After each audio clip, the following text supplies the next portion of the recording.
this toughness statement may further reinforce the Yajirobe's toughness statement. I just sucked right now for no reason.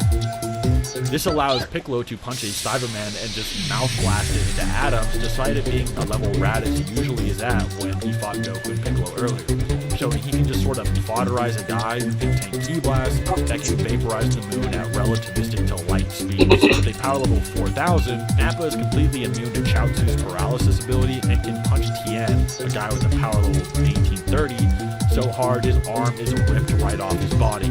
While this happens, Piccolo can see this attack coming and tells Tien to duck, but Piccolo is a way higher level of fighter than him, and Tien can't.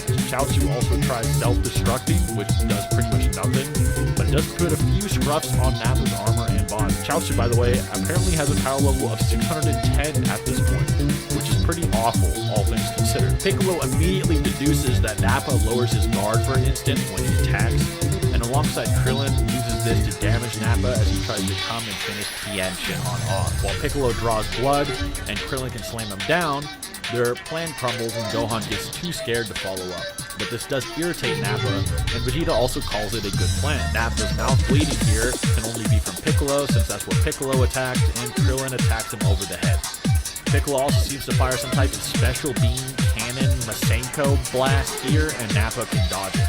However, this technique is different than fully charged special beam cannon, as you have all probably gathered. Tien also, with one hand, uses the Spirit Tri-Beam, which is what it's called in the video games, and puts his whole life into it, which engulfs Nappa and rips his armor and body up a bit, which even Piccolo can't believe he can survive.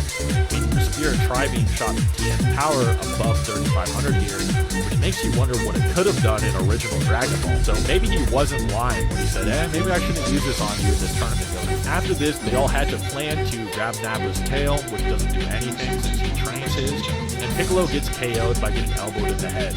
Basically, making you get one shot since they just had a 3-hour break.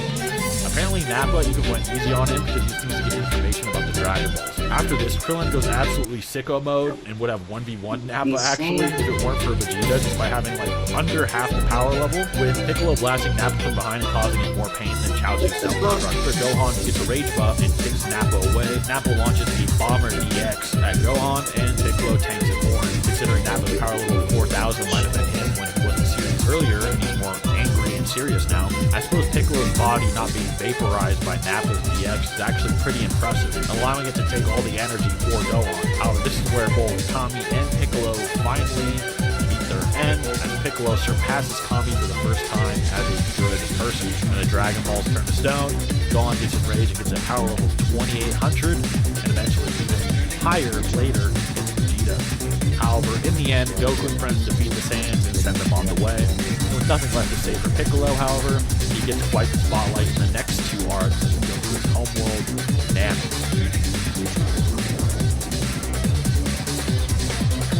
The Namek saga for Piccolo is obviously a lot different than for Goku and other heroes because, well, he is dead. However, there are still some interesting build-ups in terms of the lore for Namekians, as well as some anime-only training for Piccolo we see happen during this time while he is in the afterlife, and how it actually applies to his eventual showdown against Frieza. At the start, we learned that there was a huge cataclysm that took out pretty much every Namekian, and there are rumored to be only around 100 left, which I suppose really makes that Vegeta village moment a whole lot worse. And these Namekians, which we learned by chapter 59, can have power levels ranging from 3,000 to 10,000 for some higher level warriors, meaning during the Saiyan saga, Piccolo was sort of just a tad stronger than the Namekian warriors we see get folded by Ghidorah, but way weaker than the ones that Frieza sort of blows away in the anime. And I'm not joking, he just breathes on them and they just freaking die. So all things considered, Piccolo will have a lot of ground to cover to fight this Frieza guy. In the anime, we see that even Chaozu arrives to King Kai's faster than Goku did in the Saiyan saga, alongside all the others, so maybe Chaozu's 610 power level really was higher than Raditz fight Goku's normal